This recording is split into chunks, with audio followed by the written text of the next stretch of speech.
നിയമസഭയിലേക്ക്. അത്യപൂർവമായ തരത്തിൽ ചോദ്യോത്തരവേള തന്നെ തടസ്സപ്പെടുത്തുന്നത് ഈ പ്രതിപക്ഷത്തിന്റെ ഭീരുത്വത്തെയാണ് സർ കാണിക്കുന്നത്. സർ 188 ദിവസം ഈ നിയമസഭ സമ്മേളിച്ചു. ഇതുവരെ ഈ സഭ നിലവിൽ വന്ന് 188 ദിവസം ഒരു നോട്ടീസ് പോലും അടിയന്തര പ്രമേയത്തിന് കൊടുക്കാതിരുന്നത് ആകെ 9 ദിവസം മാത്രമാണ്. ഇപ്പോഴിതാ ഇതൊരു പ്രധാനപ്പെട്ട വിഷയമാണ് എങ്കിൽ ഒരു നോട്ടീസെങ്കിലും കൊടുക്കാനുള്ള പാർലമെന്ററി മര്യാദ, സഭയോടുള്ള മര്യാദ ഇവർ കാണിക്കണ്ടേ? സാർ, ഇവർക്ക് ഭയമാണ്. നോട്ടീസ് കൊടുത്താൽ സർക്കാരെങ്ങാനും ചർച്ചയ്ക്കെടുത്താലോ അപ്പോ ചെമ്പ് വെളിച്ചത്താവും കള്ളി വെളിച്ചത്താവും എന്നതുകൊണ്ട് നോട്ടീസ് കൊടുക്കാൻ പോലും ധൈര്യമില്ലാത്തൊരു പ്രതിപക്ഷം. സാർ, ഇവർക്ക് വേണമെങ്കിൽ സബ്മിഷനായിട്ട് ഉന്നയിക്കാൻ ശ്രമിക്കാമായിരുന്നല്ലോ. എന്നിട്ട് അനുവദിക്കുന്നില്ലെങ്കിൽ തടസ്സപ്പെടുത്തുന്നത് മനസ്സിലാക്കാം.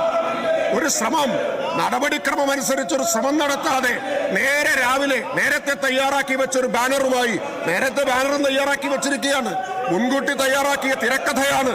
ആ തിരക്കഥയുമായി വന്ന പ്രതിപക്ഷം ജനങ്ങളുടെ മുമ്പിൽ നഗ്നരാക്കപ്പെട്ടിരിക്കുകയാണ്. സർ,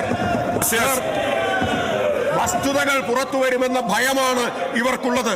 വസ്തുതകൾ പുറത്തു വരണമെന്നല്ല ഇവരാഗ്രഹിക്കുന്നത് പുകമറ നിലനിർത്തണം എന്നതാണ്. പുകമറ നിലനിർത്താൻ വേണ്ടി മാത്രമാണ് ഈ നാടകം ഇവർ കാണിച്ചുകൊണ്ടിരിക്കുന്നത്. സാർ, കേരളത്തിലെ സർക്കാരിന്റെ, പിണറായി വിജയൻ സർക്കാരിന്റെ ട്രാക്ക് റെക്കോർഡ് എന്താണ്? തെറ്റ് ചെയ്തവർ ആരായിരുന്നാലും അവരെ കൈവിലങ്ങണിയിച്ച് തുറുങ്കലടച്ച ചരിത്രമാണ് സാർ ഈ സർക്കാരിനുള്ളത്. അതിവർക്ക് നന്നായിട്ടറിയാം. അതുകൊണ്ട് സാർ, പ്രതിപക്ഷത്തിന്റെ ഈ നടപടി സഭയോടുള്ള ആദരവാണ്, ഇത് ചെയറിനോടുള്ള അനാദരവാണ്, കേരളത്തിലെ ജനങ്ങളോടും ജനാധിപത്യത്തോടുമുള്ള അനാദരവാണ് എന്ന് രേഖപ്പെടുത്താൻ എന്ന് പറയാൻ ആഗ്രഹിക്കുകയാണ്. ബാനർ ഒന്ന് മാറ്റി പ്ലീസ്. അവിടെ പോയിരിക്കെ നിങ്ങൾ ഡിസ്റപ്റ്റ് ചെയ്യുന്ന ഗ്രൗണ്ട് എന്താണ് അത് പറ.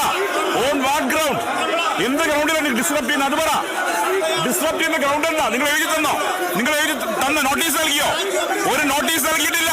നോട്ടീസ് നൽകിയോ? ഇല്ല. ഡിസ്റപ്ഷന് ഗ്രൗണ്ട് പറ. ഈ സഭ ഡിസ്റപ്റ്റ് ചെയ്യുന്ന ഗ്രൗണ്ട് പറ. സഭ ഡിസ്റപ്റ്റ് ചെയ്യാൻ ഗ്രൗണ്ട് പറ. നിങ്ങൾ